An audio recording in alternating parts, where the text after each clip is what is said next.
Eh,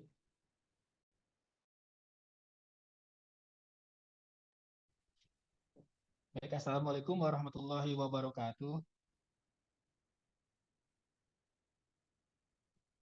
Selamat pagi semuanya. Bagaimana kabar hari ini? Semoga teman-teman dalam keadaan baik. Di sini saya akan mencoba berbagi ya mengenai materi mengelola cara event secara efektif dan efisien. Sebelumnya saya izin share screen dulu ya teman-teman.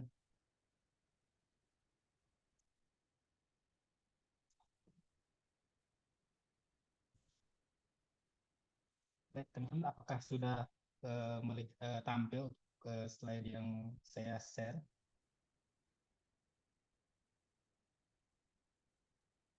Sudah, Pak. Baik, terima kasih. Kita lanjut ya. Di sini saya akan berbagi sesuai dengan judul yang diberikan pada saya, yaitu untuk mengelola event atau acara kantor yang efektif dan efisien. Sebelumnya saya memperkenalkan diri dulu. Nama saya Sandi Sanusi, SE.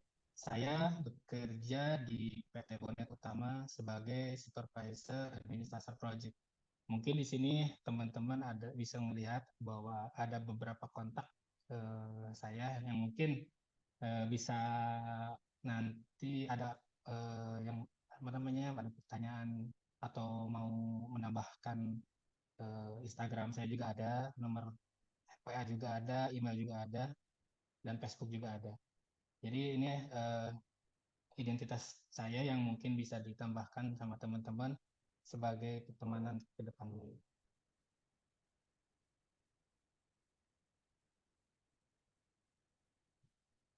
Baik teman-teman, di sini sebelum kita beranjak jauh mengenai mengelola event, kita terlebih dahulu memahami apa sih yang dimaksud dengan event atau acara.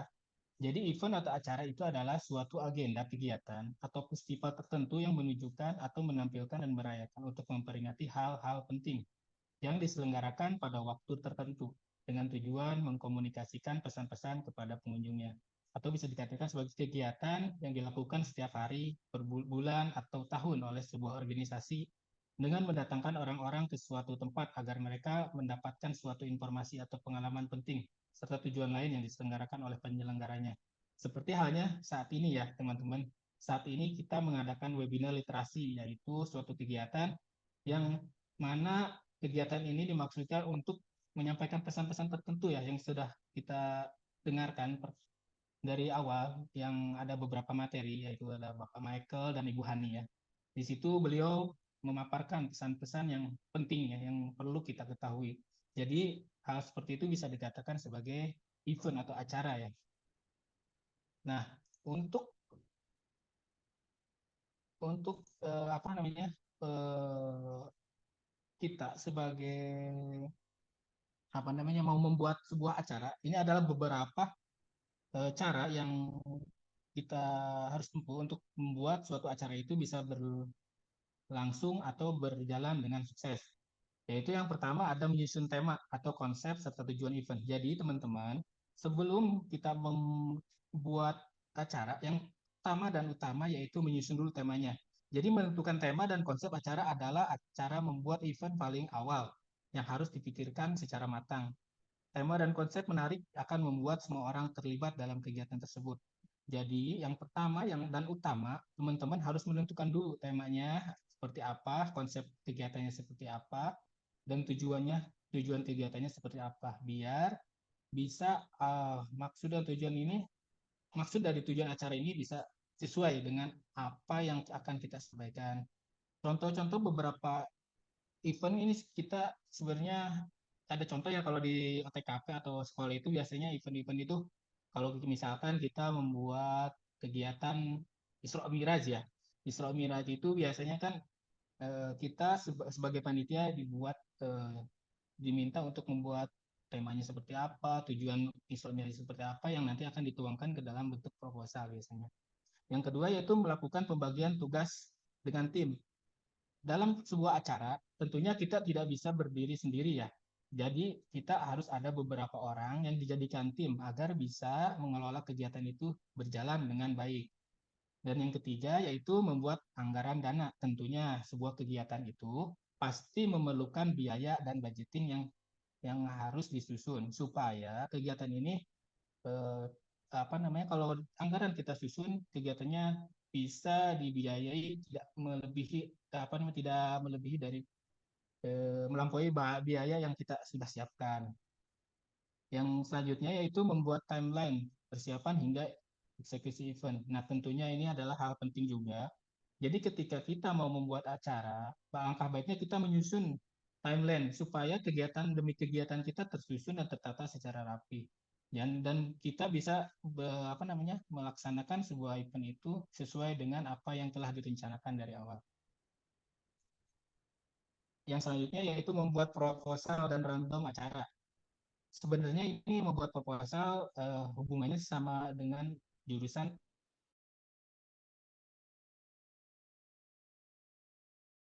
event acara. Tentunya hal ini perlu perlu dibuatkan sebuah proposal. Dalam dalam sebuah proposal itu biasanya mencakup apa yang tadi disampaikan di awal ya, ada maksud dan tujuan, biaya, budgeting, itu semua tercantum dan disampaikan di dalam sebuah proposal. Yang selanjutnya yaitu membuat daftar vendor dan sponsor. Nah, ini yang paling penting ya teman-teman. Ketika kita membuat satu acara, tentunya kita memerlukan biaya atau budgeting. Nah, ini bisa diakali dengan eh, membuat proposal yang sebelumnya. Kita bisa membuat proposal untuk mengajukan ke vendor atau sponsor ya, atau dalam hal ini perusahaan ya. Dalam hal ini, ketika kita sudah membuat proposal, maka proposal itu bisa diajukan ke perusahaan untuk mendapatkan biaya misalnya atau sponsor dalam hal bentuk apapun. Yang selanjutnya yaitu menentukan media promosi. Nah, ini yang paling penting juga. Pada saat ini media promosi yang sangat efektif tentunya melalui media sosial ya teman-teman. Jadi teman-teman bisa mempromosikan semua kegiatan kita melalui media sosial, baik Instagram maupun Facebook ya teman-teman. Hal ini adalah cara yang efektif untuk menyebarluaskan informasi yang informasi ke teman-teman yang mau mengikuti acara ini. Yang selanjutnya yaitu menyediakan rencana cadangan. Dalam hal ini, ketika kita sudah menyusun atau sudah mempunyai rencana, biasanya dalam suatu event itu kadang-kala ada hal-hal yang tidak terduga. Maka dalam hal ini perlu disiapkan rencana cadangan agar cara tersebut bisa berjalan dengan lancar. Jadi itu adalah beberapa cara agar kita bisa membuat event atau acara bisa berjalan dengan baik dan sukses. Dalam hal ini, bagaimana sih cara apa namanya, eh, mengelola acara dengan efektif dan efisien? Adapun hal ini yang berkaitan dengan jurusan otomatisasi tata kelola perkantoran ya teman-teman. Tapi sebelumnya, hmm,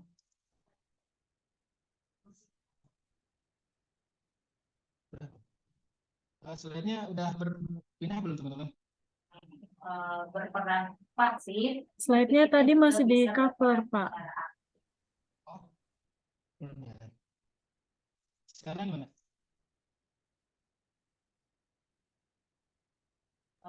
Nah, baru muncul untuk definisi. Untuk memperoleh keuntungan. Ya, kan paparannya Nah, acara itu kalau muncul ya berbicara teman-teman. keuntungan, kita tidak Iya. terlepas dari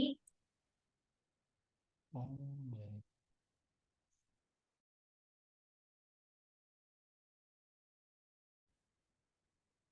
Jadi ini adalah cara-cara untuk membuat event ya teman-teman. Dan saya kira tadi udah muncul ya teman-teman. Ini beberapa cara yang tadi saya sudah sampaikan. Ada 1, 2, 3, 4. gitu ya. Yang pertama Porsi menyusun yang tema pas konsep serta tujuan event, melakukan pembagian tugas dengan tim, berbeda dengan membuat promosi anggaran promosi. dana, Yang caranya belum muncul, Pak. Mohon Ini maaf. juga kan sangat banyak dan cepat. Apanya yang belum muncul, teman-teman? Untuk slide tata caranya ini masih di slide definisi pengertian efektif. Membreakdown, Nah, kita baru. melihat kalau sekilas pasti media sosial itu hanya untuk delay. Udah ke slide efektif dan efisien ya, teman-teman. Jadi Iya, kita Pak. lewat Baik. Ini saya lanjut aja ya ke slide efektif dan efisien. Sebelum kita memasuki ini, kita ada baiknya memahami dulu apa itu yang dimaksud dengan pengertian efektif ya, teman-teman. Jadi menurut Kamus Besar Bahasa Indonesia adalah kata yang memiliki arti ada efeknya. Arti lainnya adalah dapat membawa hasil, manjur atau mujarab. Jika merujuk pada Kamus Besar Bahasa Indonesia, efektif dapat diartikan sebagai sesuatu yang memiliki hasil. Hasil yang dimaksud adalah dalam hal positif ya, teman-teman. Selain itu, sebuah usaha untuk mendapatkan suatu hasil atau target atau tujuan. Maka dapat disimpulkan bahwa suatu usaha bisa dibilang efektif ketika hasil, target, atau tujuan yang ditetapkan sebelumnya dapat dicapai. Efektif juga dapat diukur dari ketepatan waktu dan dalam menjalankannya. Itu adalah pengertian efektif menurut Kamus Besar Bahasa Indonesia, teman-teman. Dan selanjutnya yaitu efisien. Apa sih yang dimaksud dengan efisien? Efisien menurut Kamus Besar Bahasa Indonesia memiliki arti tepat atau sesuai untuk mengerjakan sesuatu. Selain itu, efisien juga dapat berarti mampu menjalankan tugas dengan tepat dan cermat, berdaya guna, tepat guna. Sesuatu dikatakan efisien ketika tidak membuang-buang waktu, tenaga, dan biaya. Nah, meskipun efektif dan efisien itu memiliki sedikit kesamaan ya, tetapi sebenarnya efektif dan efisien itu dua hal yang berbeda ya. Ini ada beberapa perbedaan efektif dan efisien ya teman-teman. Yang pertama yaitu kalau efektif biasanya memfokuskan pada tujuan, kalau efisien memfokuskan pada cara. Jadi dalam hal ini efektif menekankan pada sebuah hasil ya teman-teman. Jadi tujuan dari efektif adalah untuk mencapai sebuah hasil yang memuaskan dan sesuai dengan harapan. Berbeda halnya dengan efisien ya. Kalau efisien itu menekankan pada sebuah proses, sebuah pekerjaan atau usaha dapat disebut efisien jika dijalankan dengan menghemat biaya, tenaga, dan waktu. Hal tersebut untuk mencapai sebuah hasil yang maksimal. Yang kedua yaitu berkaitan dengan sebuah proses, memfokuskan pada pemeliharaan cara yang tepat. Kalau efisien memfokuskan pada pemilihan cara yang hemat.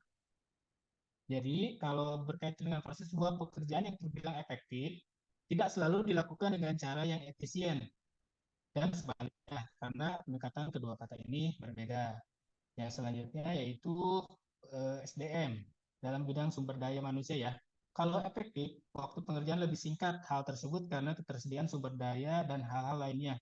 Biasanya, kalau efektif itu memakai sumber daya yang banyak gitu.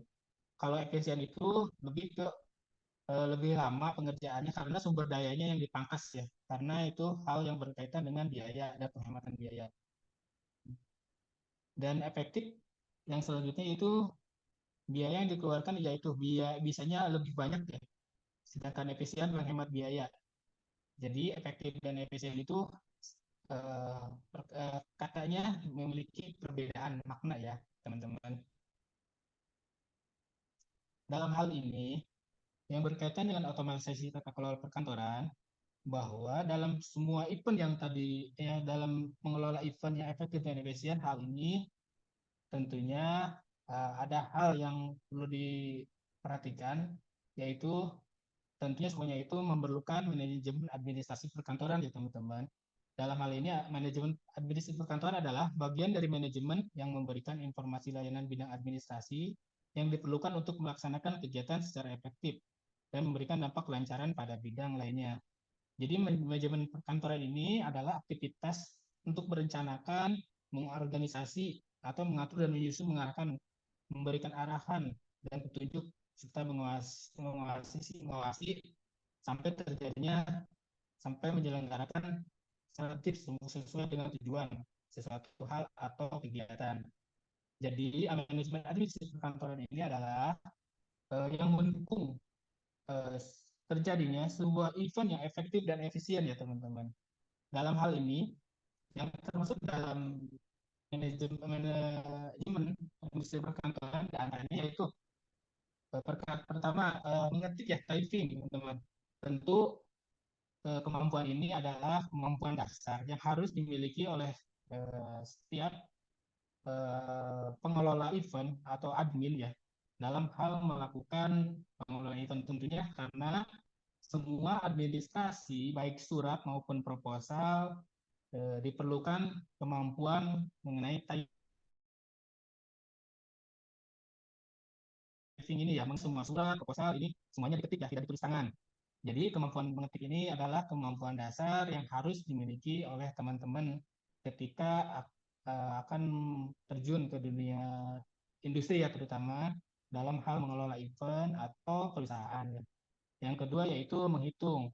Tentunya dalam hal event tadi kita bisa lihat bahwa dalam mengelola event itu ada mengenai pengaturan budgeting ya. Jadi dalam hal ini teman-teman harus bisa membuat apa namanya, kemampuan menghitung, terutama menghitung biaya ya, biaya dalam hal event. Yang selanjutnya yaitu memeriksa. Dalam hal ini memeriksa peralatan kantor ya teman-teman. Jadi teman-teman apabila dalam dunia industri ini teman-teman diharapkan bisa mempunyai kemampuan untuk memeriksa checking atau sebuah peralatan kantor. Yang selanjutnya yaitu arsip ya, arsip atau filing. Tentunya dalam hal ini semua aktivitas yang berhubungan dengan administrasi tentunya perlu mengarsipkan data ya. Dalam hal ini pengarsipan data itu bisa dilakukan baik secara manual ataupun secara digital ya teman-teman. Dalam hal ini arsip atau digital ini perlu dimiliki sama teman-teman kemampuan dasar untuk melakukan pengarsipan ini ya teman-teman. Yang selanjutnya yaitu menelepon atau komunikasi ya. Dalam dunia industri saat ini sebenarnya tidak hanya menggunakan telepon yang tertera di gambar ini ya teman-teman, telepon biasa. Biasanya saat ini kita mengkomunikasikan itu bisa menggunakan handphone ya, handphone, menggunakan WA, biasanya email. Jadi selain mengkomunikasikan dengan menggunakan telepon, biasanya saat ini lebih efektif dan efisien yaitu menggunakan WhatsApp ya teman-teman.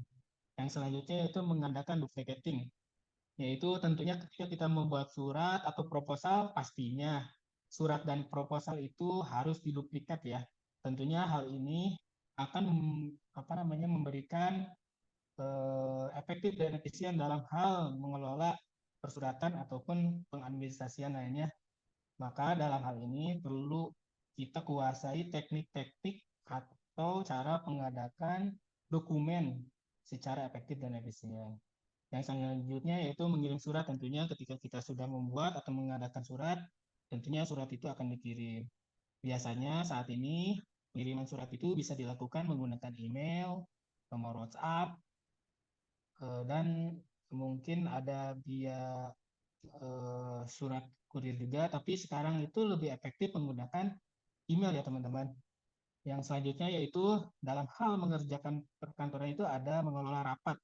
Nah, ini sangat penting sekali karena di dunia industri ini mengelola rapat itu sangat penting untuk berkomunikasi sesama teman-teman ya. Karena berjalannya suatu acara ini bisa efektif dan efisien ketika eh, dikomunikasikan dengan teman-teman, dalam hal ini medianya itu mengelola rapat ya. Yang selanjutnya yaitu mencatat ya. Dalam hal mengelola rapat tentunya pasti ada notulens ya, yaitu hal yang orang yang mencatat semua isi dari rapat tersebut. Yang selanjutnya yaitu ada menyortir. Menyortir ini adalah teman-teman nanti ketika masuk di dunia industri, teman-teman diharapkan bisa memilah-milah ya sesuatu, misalkan administrasi, hal administrasi ya teman-teman. Mana administrasi yang masih dipakai dan mana administrasi yang tidak terpakai. Untuk selanjutnya di sini saya mau berbagi tips ya teman-teman. Saya masih berjalan kan teman-teman?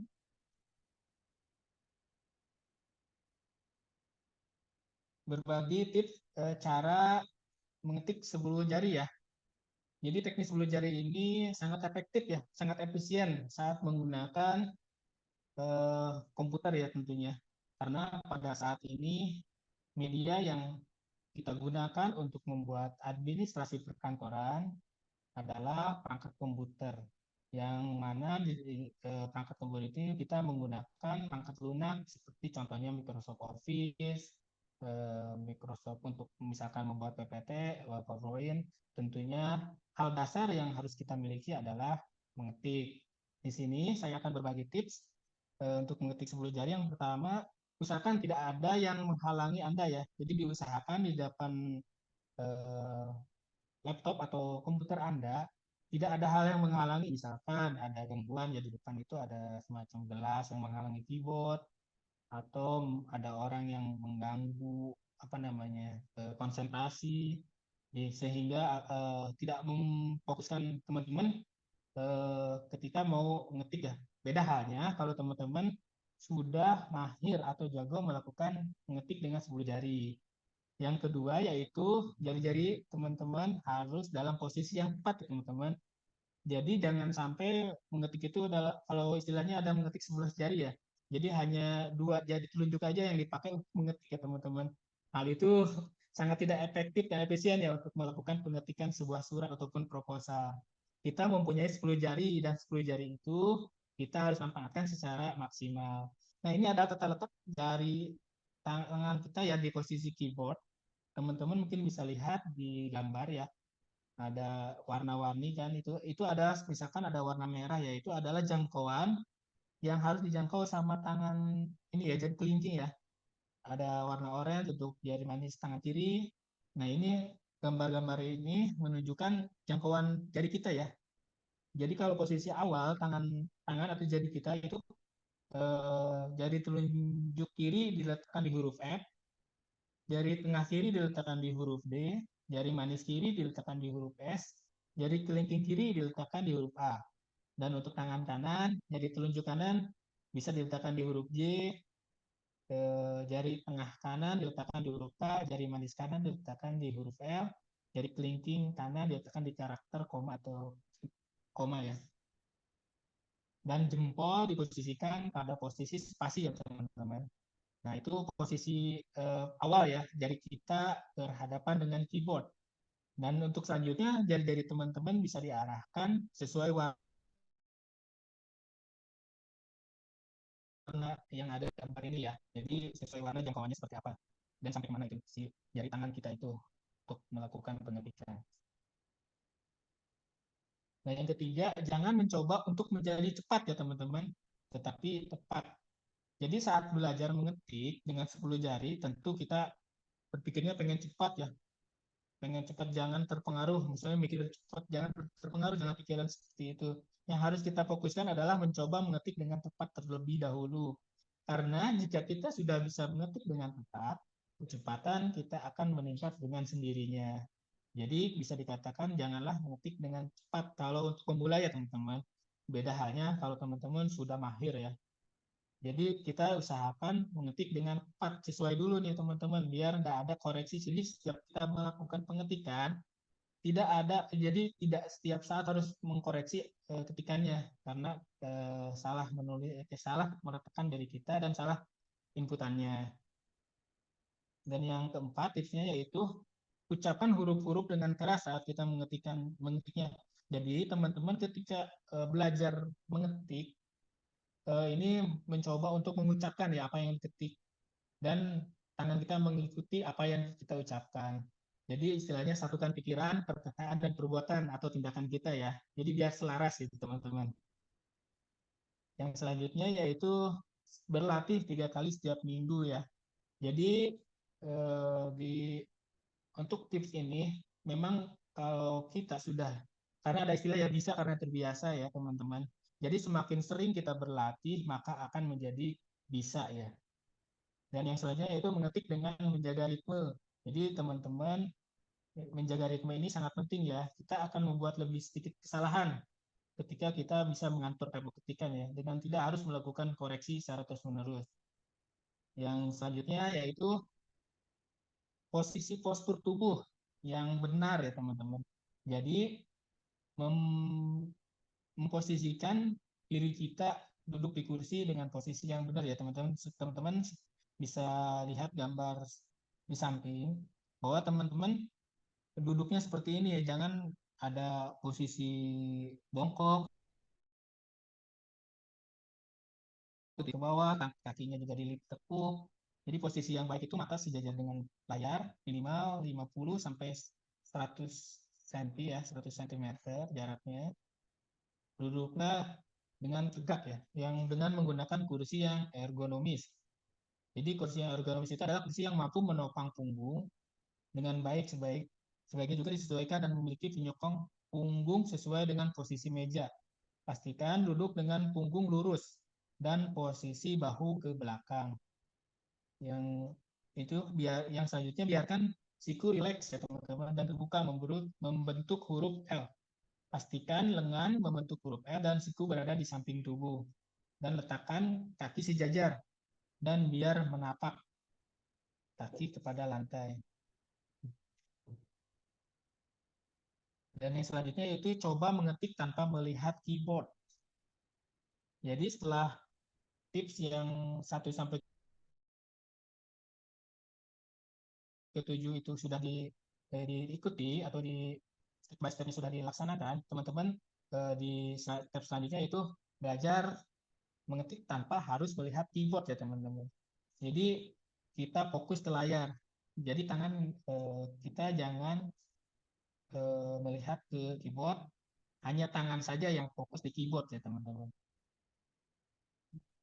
Nah, itu adalah tips-tips untuk melakukan pengetikan 10 jari ya teman-teman. Maka ketika kita sudah menguasai atau mengetik dengan 10 jari, maka kemampuan ini akan memberikan dampak yang baik kepada kita, terutama dalam hal ini teman-teman yang berkecimpung di dalam administrasi ya. Hal ini adalah kemampuan yang sangat basic sekali ya teman-teman. Jadi ketika teman-teman sudah bisa menguasai kemampuan ini, maka pembuatan surat dan proposal pun dokumen lainnya akan menjadi lebih mudah. Yang selanjutnya saya berbagi mengenai mengelola kas kecil ya teman-teman. Mungkin teman-teman juga sudah pernah belajar ya di kelasnya mengenai pengelolaan kas kecil ini. Jadi kas kecil ini adalah sebuah aset keuangan yang digunakan untuk keperluan mengeluarkan dalam jumlah kecil. Jadi biasanya kas kecil ini dipegang atau dikelola sama kasir ya, sama kasir di depan kan biasanya yang posisinya di depan kantor. Jadi mengelola kas kecil ini adalah dana yang dikelola sama seseorang dalam jumlah yang kecil. Metode pencatatan kas kecil ada dua, yaitu metode tetap, yaitu metode di mana jumlah pengeluaran dan pemasukan kas selalu sama. Apabila perusahaan menerapkan metode ini, umumnya staf keuangan yang menghandle pencatatan kas kecil tidak akan langsung mencatatnya apabila terdapat pengeluaran, melainkan mengumpulkan bukti-buktinya terlebih dahulu. Dan kedua yaitu ada metode fluktuatif.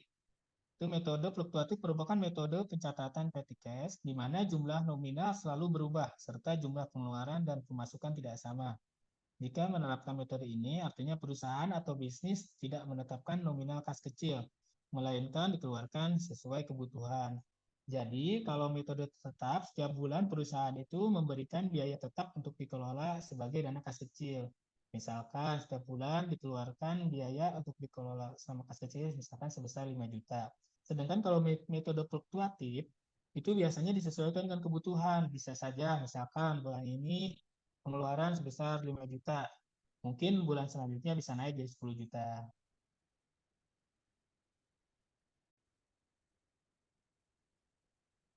Ini adalah bentuk ceknya ya teman-teman. Ini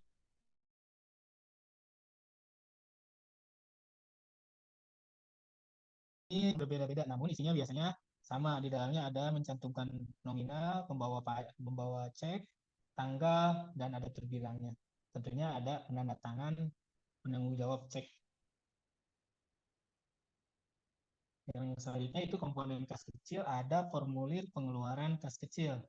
Formulir pengeluaran kas kecil adalah permintaan untuk memohon pencairan dana kepada karyawan yang bertugas mengelola kas kecil.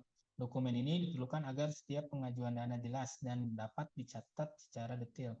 Nah, ini biasanya diajukan sama pemau yang pengelola kas kecil ya, biasanya sama kasir diajukan ke bagian supervisor finance-nya. Contoh formatnya seperti berikut, teman-teman bisa lihat.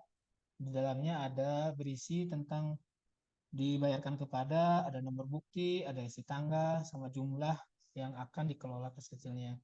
Dan di bawahnya terdapat yang pengaju ya, yaitu diterima oleh siapa yang membuat dan dibayarkan oleh siapa, diperiksa oleh siapa, mengetahui tentunya sama pimpinan ya teman-teman. Komponen kas kecil selanjutnya itu pembukti pengeluaran kas kecil. Dalam bukti pengeluaran kas kecil umumnya terdapat informasi penerima dana, nilai uang yang dibayarkan, dan deskripsi keperluan yang membutuhkan dana tersebut. Bukti ini ditandatangani oleh kasir kas kecil. Nah, biasanya si pemohon yang akan menggunakan kas kecil minta ke kasir ya, ke pemegang kas kecil. Nah, ini bukti yang dibuat sama kasir untuk diberikan kepada mau pengguna kas kecil. Di dalamnya biasanya ada nama pengguna, departemennya siapa, ada jumlah nominal yang dipakai, ada nama pemohonnya, ditandatangan sama pemegang kas kecil, dan disetujui oleh biasanya sama supervisornya. Nah, biasanya bukti pengeluaran kas kecil ini disertai dengan kwitansi ya. Biasanya kwitansi atau nota-nota ya untuk sebagai lampiran, sebagai penggunaan lampiran kas kecil. Yang selanjutnya yaitu komponen kas kecil, formulir pengisian kembali kas kecil. Nah, ini formulir yang dibuat sama kasir ketika kas kecil mau habis ya teman-teman. Jadi kasir ketika dana mau habis, kasir tersebut membuat telah dipegang pas pertama kali uang yang diajukan ya. Jadi kasir di sana membuat catatan pengeluaran kas kecil yang dimana di dalamnya itu untuk ada tanggal, keterangan. Ini adalah contoh ya teman-teman. Biasanya eh,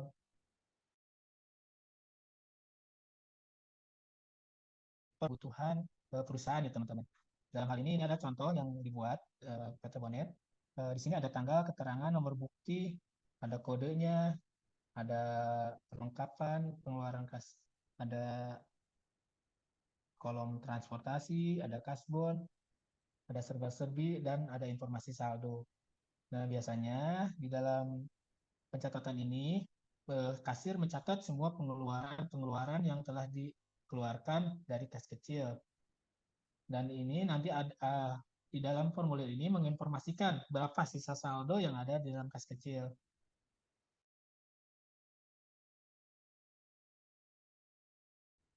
Saldonya tercatat atau sisa saldonya menipis, kasir atau pemegang kas kecil akan mengajukan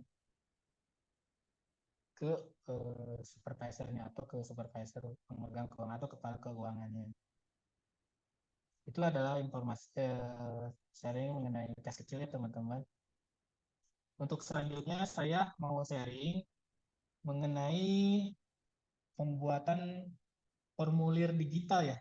Dalam hal ini menggunakan formulir ini ya, aplikasi perangkat lunak yang disiapkan sama Google. Hal ini tentunya adalah software atau aplikasi yang mendukung kegiatan perkantoran yang nantinya akan berjalan secara efektif dan efisien ya teman-teman.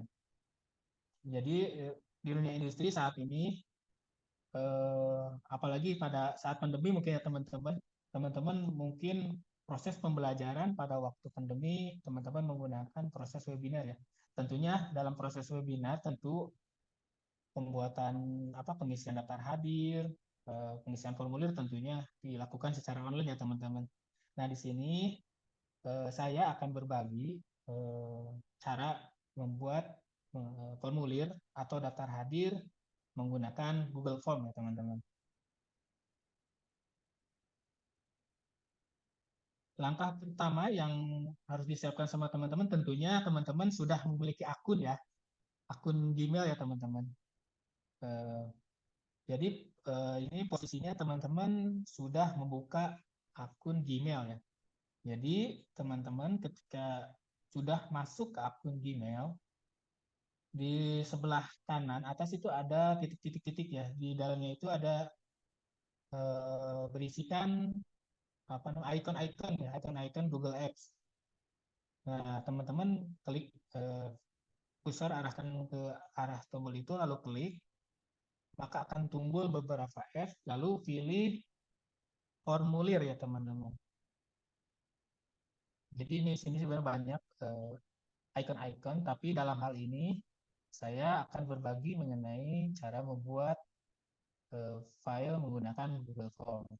Yang selanjutnya, teman-teman akan masuk ke halaman formulir. Di situ teman-teman bisa melihat ada tanda plus ya, bikin formulir baru atau blank ya, teman-teman. Kemudian klik formulir tombol plus tersebut, maka akan muncul halaman berikutnya. Nah ini teman-teman. Jadi selangkah selanjutnya teman-teman tentukan nama dokumen dan nama form beserta deskripsinya. Jadi terlebih dahulu teman-teman di sini ada tulisan form 1. Ini teman-teman bisa rubah sesuai judul supaya judul ini memudahkan kita ketika kita sudah membuat formulir dan melakukan pencarian, ini akan lebih mudah dapat ditemukan. Dan yang selanjutnya itu memberikan judul ya, judul formulir tersebut di atas ini. Lalu teman-teman membuat deskripsi dari judul tersebut ya teman-teman. Jadi di bawah judul ini teman-teman menggambarkan keterangan atau memberikan informasi dari isi formulir yang akan kita buat ya teman-teman. Yang selanjutnya di bawah ini yaitu membuat pertanyaan. Nah teman-teman, untuk selanjutnya itu teman-teman buat pertanyaan. Nantinya di bawah di adanya posisi di bawah nama form ini ya teman-teman. Di situ ada kolom pertanyaan ya. Pada kolom tersebut dapat membuat pertanyaan yang yang apa yang kita inginkan. Misalkan biasanya kalau daftar hadir itu kita membuat pertanyaan pertama itu biasanya nama lengkap ya teman-teman. Nah di sebelah kanannya itu ada jawaban isiannya gitu teman-teman. Nah, ketika yang selanjutnya itu menentukan bentuk jawaban. Nah, jawaban ini teman-teman bisa diklik tadi yang sebelah kanannya, maka akan muncul ya. Di sebelah kanan itu dari mulai jawaban singkat, paragraf, pilihan ganda, atau kotak centang. Nah, ini biasanya isian ini disesuaikan dengan pertanyaan isian, maka dipilihlah jawaban singkat ya teman-teman. Jangan sampai ketika kita memilih pertanyaan yang untuk isian, kita memilih pilihan ganda misalnya ya teman-teman. Maka hal itu tidak akan relevan ya, tidak akan nyambung jadinya dengan apa yang kita sudah buat ya teman-teman. Yang selanjutnya, kalau misalkan pertanyaan pertama sudah, teman-teman bisa menambahkan pertanyaan selanjutnya dengan mengklik tombol plus di bawahnya, yaitu teman-teman tambahkan pertanyaan, maka akan muncul di bawahnya. Dan begitulah seterusnya teman-teman sampai pertanyaan atau kolom yang mau kita diisikan sama peserta terpenuhi ya teman-teman.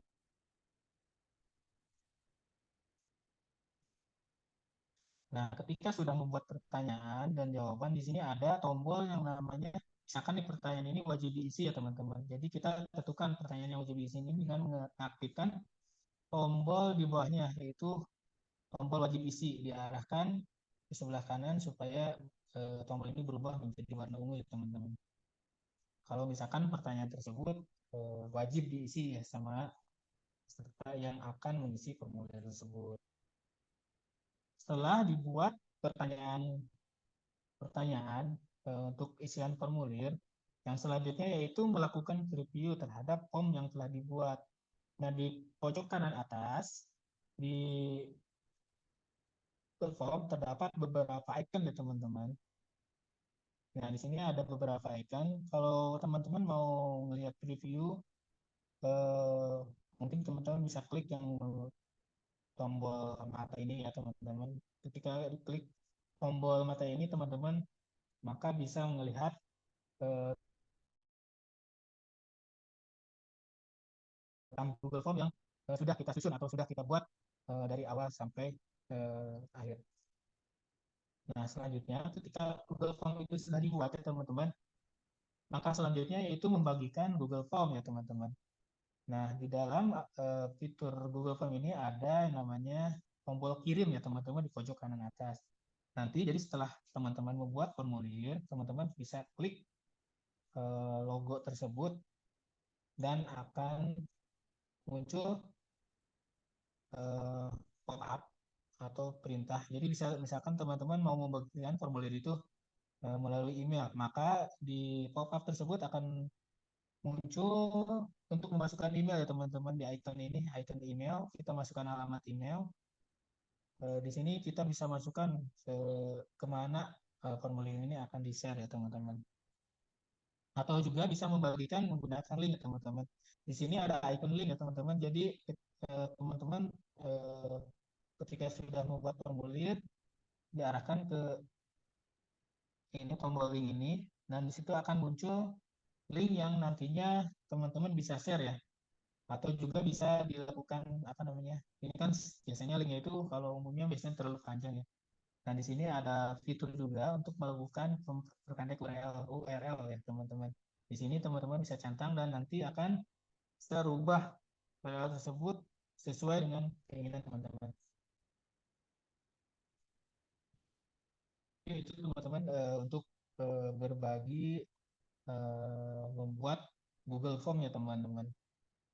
Kenapa Google Form ini menjadi eh, hal yang sangat penting untuk kita dalam hal dunia industri saat ini ya, menggunakan aplikasi digital ini, karena hal ini dapat menjadikan suatu event atau acara yang dilaksanakan secara digital ini menjadi efektif dan efisien ya teman-teman. Mungkin teman-teman pada saat ini ada yang sudah belajar di kelasnya mengenai membuat Google Form ini atau emang baru ada yang baru pertama kali untuk mengenal Google Form ini?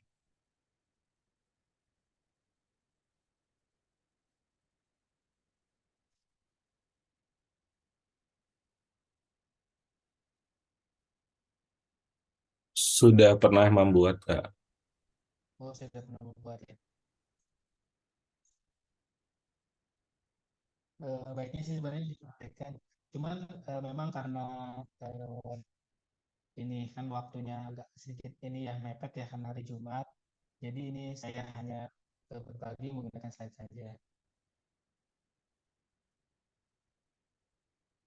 Lalu selanjutnya eh, ini adalah hal efektif dan efisien yang menunjang dalam hal administrasi kantoran ya teman-teman.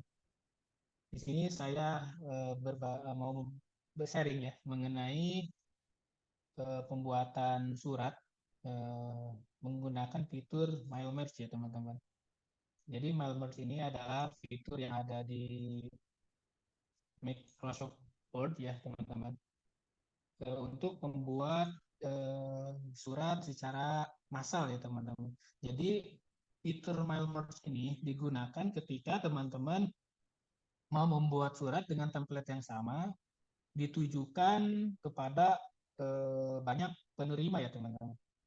Jadi dengan menggunakan fitur ini akan membantu teman-teman eh, mempermudah teman-teman dalam mendistribusikan atau dalam membuat surat menjadi banyak ya. Dalam hal ini dalam AutoCampaign biasanya disebutnya menggadakan file ya teman-teman biasanya.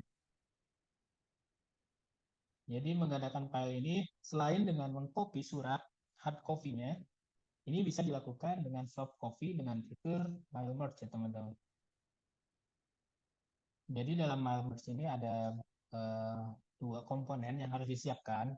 Yang pertama tentunya main dokumen, itu dokumen utama biasanya dibuat dengan menggunakan Microsoft Word ya teman-teman. Jadi template-nya dibuat dengan menggunakan Microsoft Word. Dan yang kedua yaitu file data source-nya, yaitu biasanya dibuat dengan menggunakan format Excel, Outlook, contact list, text file, dan sebagainya. Tapi dalam hal ini saya membuat Mailmerge ini menggunakan file Excel ya teman-teman. Cara membuat Mailmerge, kita pertama sudah membuka ini aplikasi Office-nya ya, Microsoft Word. Di atas ada tab menu-menu ya, tab-tab menu, di atasnya terdapat tab mailing ya. Lalu kursor diarahkan ke Start Mail Merge. Tentu di sana nanti akan muncul jenis-jenis format dokumen yang akan dibuat ya teman-teman. Dalam hal ini teman-teman pilihlah yang letter ya, karena di sini eh, akan membuat surat ya teman-teman. Di sini ada beberapa fitur yang bisa dilihat, beberapa pilihan dokumen yang bisa dilihat sama teman-teman. Jadi selain surat juga ada amplop, ada email message di situ. Jadi beberapa fitur yang bisa dimanfaatkan sama teman-teman untuk memudahkan dalam hal membuat dokumen. Nah, yang selanjutnya itu membuat naskah dokumen di worksheet. Jadi teman-teman dalam hal ini sudah membuat eh, dokumen ya, dokumen Word-nya ya. Jadi sudah disiapkan itu dokumen Word-nya dengan contoh misalkan seperti gambar di berikut, ada surat undangan ya. Di sini ada kolom, eh, ada mungkin teman-teman bisa lihat dalam format surat ada nomor yang belum ada isinya. Di situ garis miring undangan, sewa BNT, garis miring 2, garis miring 3. Nah, hal ini yang ada di dalam format ini yang nantinya bisa diisi dengan menggunakan fitur Mailmerge ya teman-teman. Nah, di sini juga ada kepada yang terhormat. Nah, ini adalah alamat yang dituju untuk surat ini. Biasanya di sini ada nama kepala sekolah. Ini dalam hal ini contoh surat untuk sekolah-sekolah ya teman-teman. Nah, di sini ada nama sekolah, alamat sekolah, nomor telepon. Dalam hal ini, nama kepala sekolah biasanya di sini baku ya teman-teman. Yang biasanya berubah itu adalah nama sekolah, alamat sekolah, nomor telepon. Nah, ini yang bisa diisi menggunakan fitur atau aplikasi Mailmerge. Nah, yang selanjutnya itu pilih penerima dokumen. Dalam hal ini, kita sudah membuat file di Excel-nya ya teman-teman. Jadi, teman-teman masuk ke menu mailing, kemudian klik select recipient ya teman-teman. Nah, di situ teman-teman bisa pilih sumber data yang mau dimasukkan ke dalam template surat yang sudah kita buat. Tapi dalam hal ini kita mau memasukkan format data berbentuk Excel, yaitu kita klik file existing list ya teman-teman. Nah, dan selanjutnya akan diarahkan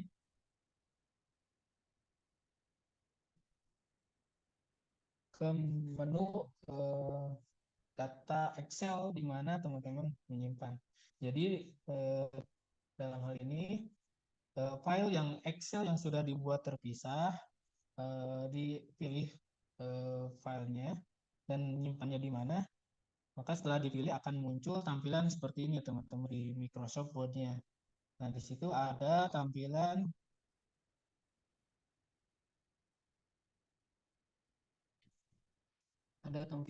first row of data eh,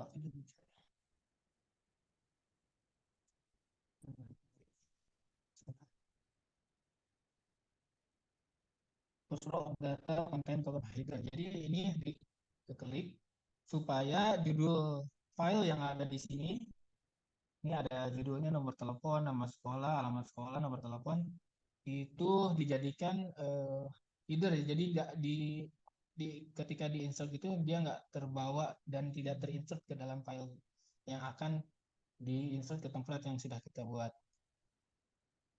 Nah, ini teman-teman. Dan selanjutnya itu atur tata letak data dan naskah.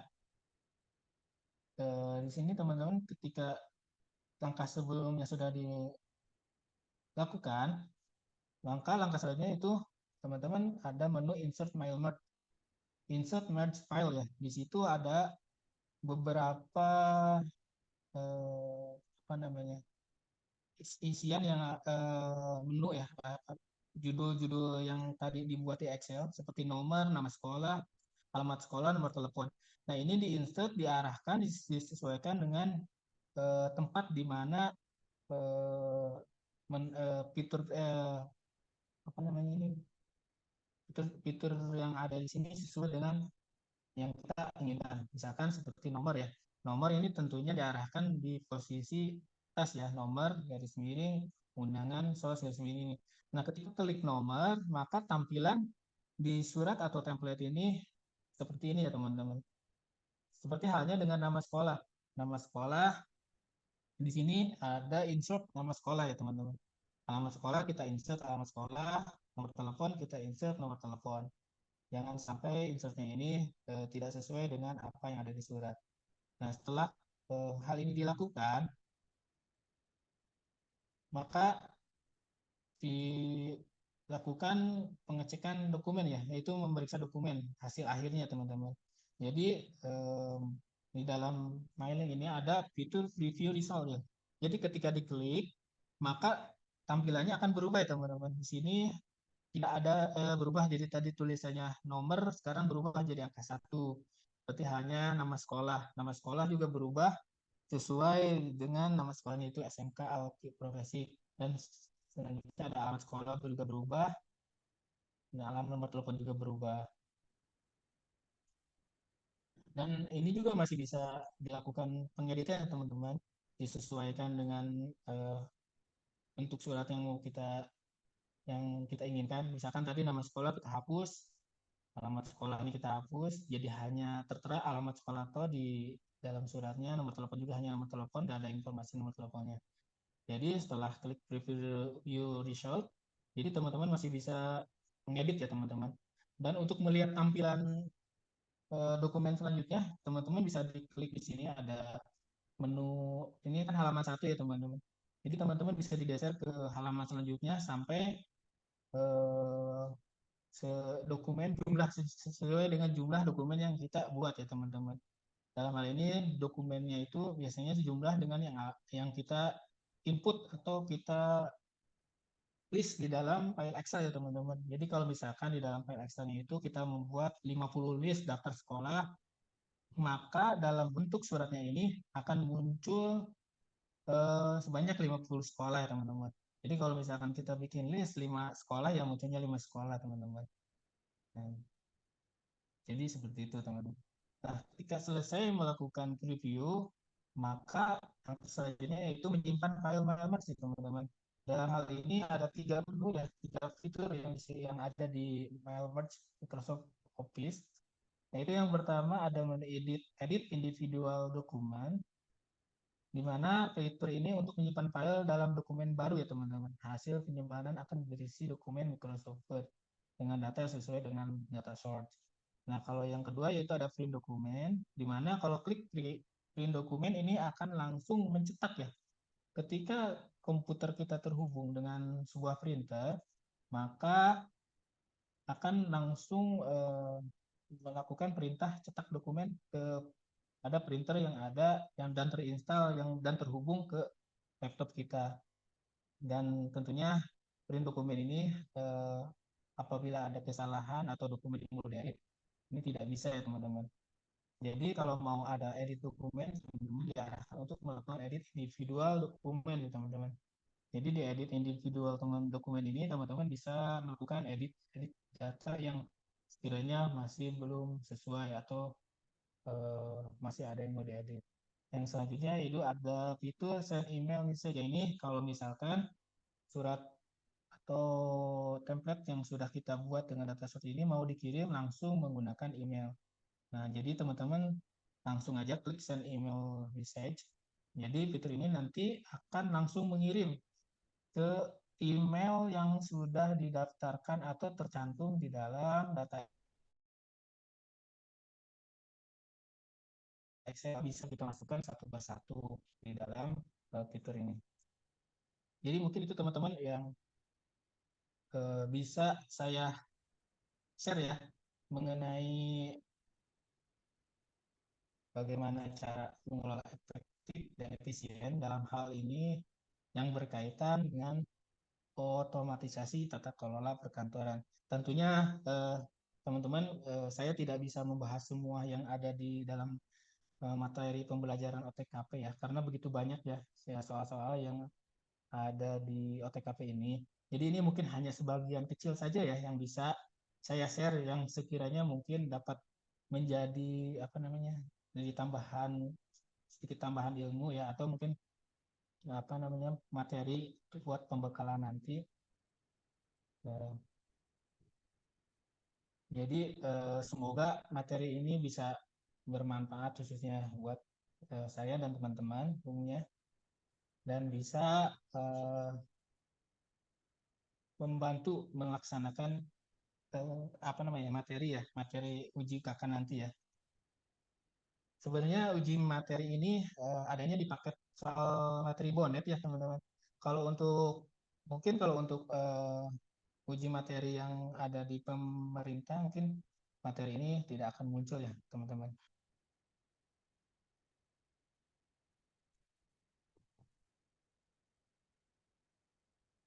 Mungkin itu teman-teman, mungkin dari teman-teman ada yang mau ditanyakan.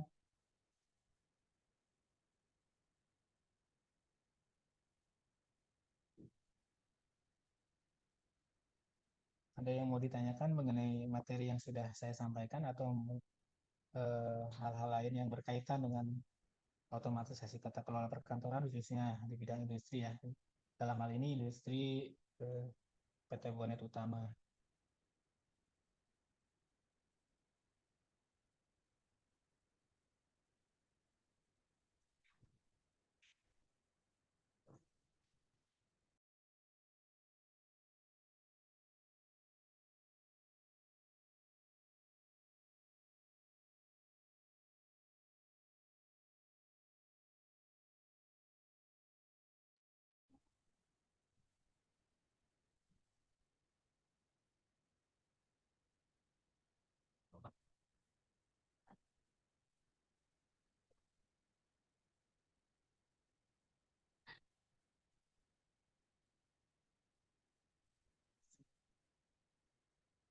Kalau sekiranya tidak ada yang ditanyakan, eh,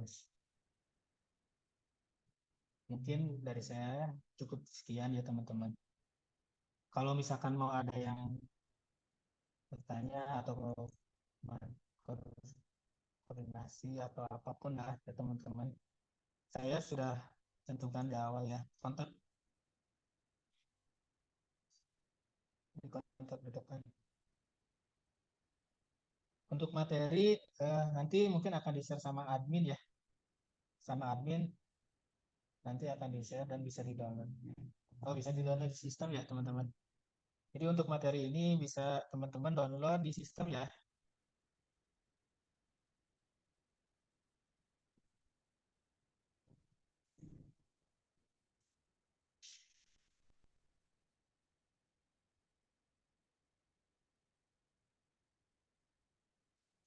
Dan jangan lupa ya teman-teman, pada apa namanya, sebelum untuk mendapatkan sertifikat teman-teman nanti mengisi postek ya di yang ini, tukernya juga sudah di share sama admin ya teman-teman. Jadi setelah event ini selesai, agar teman-teman bisa mendapatkan sertifikat literasi digital, di sana teman-teman diharapkan untuk mengisi proses tersebut dengan token yang sudah disampaikan sama tim admin ya teman-teman di chat ya.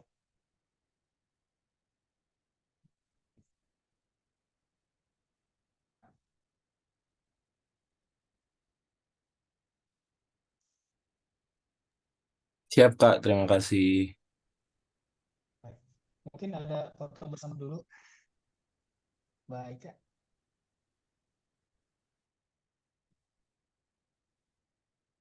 Nomor Oke, token untuk dokumentasi kita akan capture 165381082. pertemuan kita di workshop Oke. OTKP ini. Pak Tanjil mungkin Silakan ada untuk teman-teman peserta saya kali bisa ya. Mungkin ini mengaktifkan ada kameranya. pertanyaan menyimpang banget nih, menyimpang banget tapi mungkin ini Baik, kita akan menjadi salah capture. satu Kita mulai 1, 2, 3. dilema ya. Pemikiran Oke, dari terima kasih. pasti soalnya Bapak pelaksana Sudah kan baik. belakangan ini Baik, terima kasih teman-teman. Dengan ini kita tutup dengan kafaratul masjid ya teman-teman. Subhanakallahumma wa bihamdika astaghfiruka wa la ilaha illa anta. Terima kasih. Wabillahi taufik wal hidayah. Wassalamualaikum warahmatullahi wabarakatuh. Waalaikumsalam warahmatullahi wabarakatuh. Terima kasih Kak Sandi. Sama-sama, Pak.